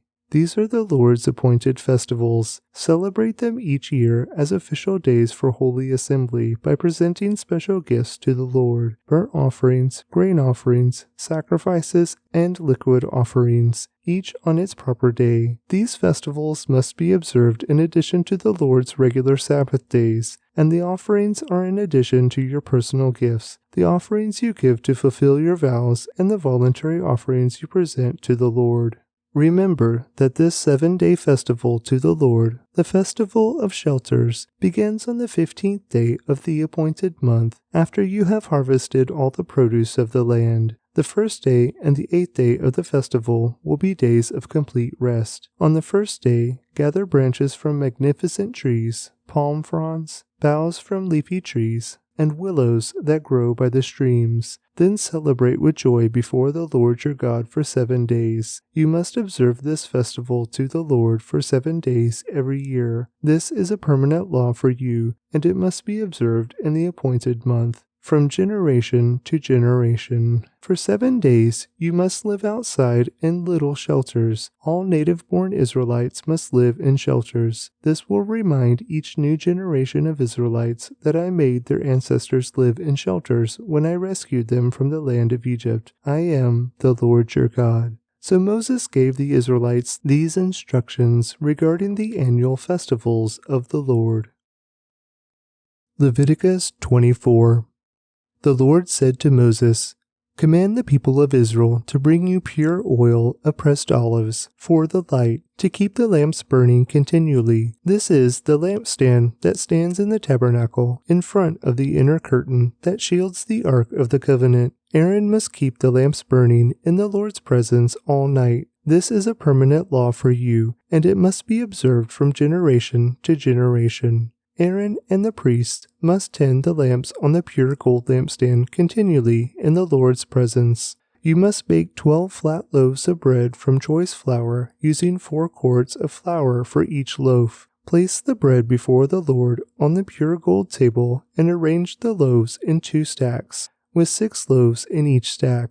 Put some pure frankincense near each stack to serve as a representative offering, a special gift presented to the Lord. Every Sabbath day, this bread must be laid out before the Lord as a gift from the Israelites. It is an ongoing expression of the eternal covenant. The loaves of bread will belong to Aaron and his descendants, who must eat them in a sacred place, for they are most holy. It is the permanent right of the priests to claim this portion of the special gifts presented to the Lord. One day, a man who had an Israelite mother and an Egyptian father came out of his tent and got into a fight with one of the Israelite men. During the fight, the son of an Israelite woman blasphemed the name of the Lord with a curse. So the man was brought to Moses for judgment. His mother was Shelomith, the daughter of Dibri of the tribe of Dan. They kept the man in custody until the Lord's will in the matter should become clear to them. Then the Lord said to Moses, "Take the blasphemer outside the camp, and tell all those who heard the curse to lay their hands on his head. Then let the entire community stone him to death. Say to the people of Israel, those who curse their God will be punished for their sin. Anyone who blasphemes the name of the Lord must be stoned to death by the whole community of Israel. Any native-born Israelite or foreigner among you who blasphemes the name of the Lord must be put to death. Anyone who takes another person's life must be put to death. Anyone who kills another person's animal must pay for it in full, a live animal for the animal that was killed. Anyone who injures another person must be dealt with according to the injury inflicted, a fracture for a fracture, an eye for an eye, a tooth for a tooth. Whatever anyone does to injure another person must be paid back in kind. Whoever kills an animal must pay for it in full, but whoever kills another person must be put to death. This same standard applies to both native-born Israelites and to the foreigners living among you. I am the Lord your God." After Moses gave all these instructions to the Israelites, they took the blasphemer outside the camp and stoned him to death. The Israelites did just as the Lord had commanded Moses. Leviticus 25. While Moses was on Mount Sinai, the Lord said to him, "Give the following instructions to the people of Israel. When you have entered the land I am giving you, the land itself must observe a Sabbath rest before the Lord every 7th year. For 6 years you may plant your fields and prune your vineyards and harvest your crops. But during the 7th year the land must have a Sabbath year of complete rest. It is the Lord's Sabbath. Do not plant your fields or prune your vineyards during that year, and don't store away the crops that grow on their own or gather the grapes from your unpruned vines. The land must have a year of complete rest, but you may eat whatever the land produces on its own during its Sabbath. This applies to you, your male and female servants, your hired workers, and the temporary residents who live with you. Your livestock and the wild animals in your land will also be allowed to eat whatever the land produces. In addition, you must count off 7 Sabbath years, 7 sets of 7 years, adding up to 49 years in all. Then on the Day of Atonement in the 50th year, blow the ram's horn loud and long throughout the land. Set this year apart as holy, a time to proclaim freedom throughout the land for all who live there. It will be a jubilee year for you, when each of you may return to the land that belonged to your ancestors and return to your own clan. This 50th year will be a jubilee for you. During that year, you must not plant your fields or store away any of the crops that grow on their own, and don't gather the grapes from your unpruned vines. It will be a jubilee year for you, and you must keep it holy, but you may eat whatever the land produces on its own. In the year of Jubilee, each of you may return to the land that belonged to your ancestors. When you make an agreement with your neighbor to buy or sell property, you must not take advantage of each other. When you buy land from your neighbor, the price you pay must be based on the number of years since the last Jubilee. The seller must sell the price by taking into account the number of years remaining until the next year of Jubilee. The more years until the next Jubilee, the higher the price. The fewer years, the lower the price. After all, the person selling the land is actually selling you a certain number of harvests. Show your fear of God by not taking advantage of each other. I am the Lord your God. If you want to live securely in the land, follow my decrees and obey my regulations. Then the land will yield large crops, and you will eat your fill and live securely in it. But you might ask, what will we eat during the 7th year, since we are not allowed to plant or harvest crops that year? Be assured that I will send my blessing for you in the 6th year, so the land will produce a crop large enough for 3 years. When you plant your fields in the 8th year, you will still be eating from the large crop of the 6th year. In fact, you will still be eating from that large crop when the new crop is harvested in the 9th year. The land must never be sold on a permanent basis, for the land belongs to me. You are only foreigners and tenant farmers working for me.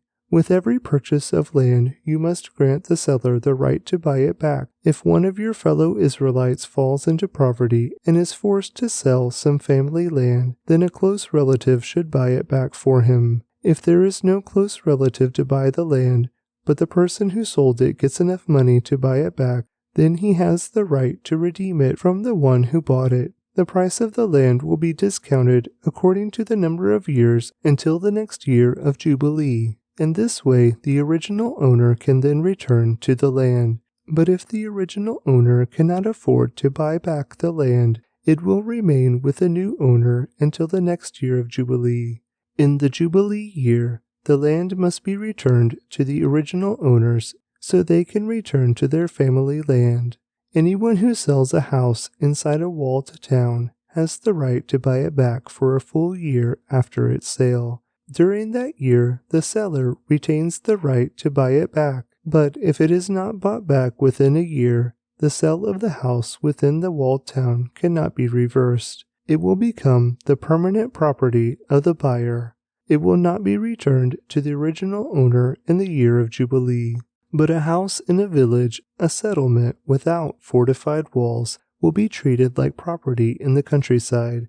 Such a house may be bought back at any time, and it must be returned to the original owner in the year of Jubilee. The Levites always have the right to buy back a house they have sold within the towns allotted to them, and any property that is sold by the Levites, all houses within the Levitical towns, must be returned in the year of Jubilee. After all, the houses in the towns reserved for the Levites are the only property they own in all Israel. The open pasture land around the Levitical towns may never be sold. It is their permanent possession. If one of your fellow Israelites falls into poverty and cannot support himself, support him as you would a foreigner or a temporary resident and allow him to live with you. Do not charge interest or make a profit at his expense. Instead, show your fear of God by letting him live with you as your relative. Remember, do not charge interest on money you lend him or make a profit on food you sell him. I am the Lord your God, who brought you out of the land of Egypt to give you the land of Canaan, and to be your God. If one of your fellow Israelites falls into poverty and is forced to sell himself to you, do not treat him as a slave. Treat him instead as a hired worker or as a temporary resident who lives with you, and he will serve you only until the year of Jubilee. At that time he and his children will no longer be obligated to you, and they will return to their clans and go back to the land originally allotted to their ancestors. The people of Israel are my servants, whom I brought out of the land of Egypt, so they must never be sold as slaves. Show your fear of God by not treating them harshly. However, you may purchase male and female slaves from among the nations around you. You may also purchase the children of temporary residents who live among you, including born in your land. You may treat them as your property, passing them on to your children as a permanent inheritance. You may treat them as slaves, but you must never treat your fellow Israelites this way. Suppose a foreigner or temporary resident becomes rich while living among you. If any of your fellow Israelites fall into poverty and are forced to sell themselves to such a foreigner or to a member of his family, they still retain the right to be bought back even after they have been purchased. They may be bought back by a brother, an uncle, or a cousin. In fact, anyone from the extended family may buy them back. They may also redeem themselves if they have prospered. They will negotiate the price of their freedom with the person who bought them. The price will be based on the number of years from the time they were sold until the next year of Jubilee, whatever it would cost to hire a worker for that period of time. If many years still remain until the Jubilee, they will repay the proper proportion of what they received when they sold themselves. If only a few years remain until the year of Jubilee, they will repay a small amount for their redemption. The foreigner must treat them as workers hired on a yearly basis. You must not allow a foreigner to treat any of your fellow Israelites harshly. If any Israelites have not been bought back by the time the year of Jubilee arrives, they and their children must be set free at that time. For the people of Israel belong to me. They are my servants, whom I brought out of the land of Egypt. I am the Lord your God. Leviticus 26. Do not make idols or set up carved images or sacred pillars or sculptured stones in your land so you may worship them. I am the Lord your God. You must keep my Sabbath days and rest and show reverence for my sanctuary. I am the Lord. If you follow my decrees and are careful to obey my commands, I will send you the seasonal rains. The land will then yield its crops, and the trees of the field will produce their fruit. Your threshing season will overlap with the grape harvest, and your grape harvest will overlap with the season of planting grain. You will eat your fill and live securely in your own land. I will give you peace in the land, and you will be able to sleep with no cause for fear. I will rid the land of wild animals and keep your enemies out of your land. In fact, you will chase down your enemies and slaughter them with your swords. 5 of you will chase 100, 100 of you will chase 10,000. All your enemies will fall beneath your sword. I will look favorably upon you, making you fertile and multiplying your people, and I will fulfill my covenant with you. You will have such a surplus of crops that you will need to clear out the old grain to make room for the new harvest. I will live among you, and I will not despise you. I will walk among you. I will be your God, and you will be my people. I am the Lord your God, who brought you out of the land of Egypt, so you would no longer be their slaves.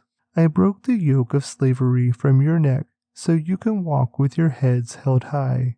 However, if you do not listen to me or obey all these commands, and if you break my covenant by rejecting my decrees, treating my regulations with contempt, and refusing to obey my commands, I will punish you. I will bring sudden terrors upon you, wasting diseases and burning fevers that will cause your eyes to fail and your life to ebb away. You will plant your crops in vain because your enemies will eat them.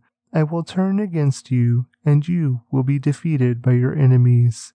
Those who hate you will rule over you, and you will run even when no one is chasing you. And if, in spite of all this, you still disobey me, I will punish you 7 times over for your sins. I will break your proud spirit by making the skies as unyielding as iron, and the earth as hard as bronze. All your work will be for nothing, for your land will yield no crops, and your trees will bear no fruit. If even then you remain hostile towards me and refuse to obey me, I will inflict disaster on you 7 times over for your sins. I will send wild animals that will rob you of your children and destroy your livestock. Your numbers will dwindle, and your roads will be deserted. And if you fail to learn the lesson and continue your hostility toward me, then I myself will be hostile towards you. I will personally strike you with calamity 7 times over for your sins. I will send armies against you to carry out the curse of the covenant you have broken. When you run to your towns for safety, I will send a plague to destroy you there, and you will be handed over to your enemies. I will destroy your food supply, so that 10 women will need only 1 oven to bake bread for their families. They will ration your food by weight, and though you have food to eat, you will not be satisfied. If in spite of all this you still refuse to listen and still remain hostile toward me, then I will give full vent to my hostility. I myself will punish you 7 times over for your sins. Then you will eat the flesh of your own sons and daughters. I will destroy your pagan shrines and knock down your places of worship. I will leave your lifeless corpses piled on top of your lifeless idols, and I will despise you. I will make your cities desolate and destroy your places of pagan worship. I will take no pleasure in your offerings that should be a pleasing aroma to me. Yes, I myself will devastate your land, and your enemies who come to occupy it will be appalled at what they see. I will scatter you among the nations and bring out my sword against you. Your land will become desolate, and your cities will lie in ruins. Then, at last, the land will enjoy its neglected Sabbath years, as it lies desolate while you are in exile in the land of your enemies. Then the land will finally rest and enjoy the Sabbaths it missed. As long as the land lies in ruins, it will enjoy the rest you never allowed it to take every 7th year while you lived in it. And for those of you who survive, I will demoralize you in the land of your enemies. You will live in such fear that the sound of a leaf driven by the wind will send you fleeing. You will run as though fleeing from a sword, and you will fall, even when no one pursues you. Though no one is chasing you, you will stumble over each other as though fleeing from a sword. You will have no power to stand up against your enemies. You will die among the foreign nations and be devoured in the land of your enemies. Those of you who survive will waste away in your enemies' lands because of their sins and the sins of their ancestors. But at last my people will confess their sins and the sins of their ancestors for betraying me and being hostile toward me. When I have turned their hostility back on them and brought them to the land of their enemies, then at last their stubborn hearts will be humbled, and they will pay for their sins. Then I will remember my covenant with Jacob, and my covenant with Isaac, and my covenant with Abraham, and I will remember the land. For the land must be abandoned to enjoy its years of Sabbath rest, as it lies deserted. At last the people will pay for their sins, for they have continually rejected my regulations and despised my decrees. But despite all this, I will not utterly reject or despise them while they are in exile in the land of their enemies. I will not cancel my covenant with them by wiping them out, for I am the Lord their God. For their sakes I will remember my ancient covenant with their ancestors, whom I brought out of the land of Egypt, in the sight of all the nations, that I might be their God. I am the Lord.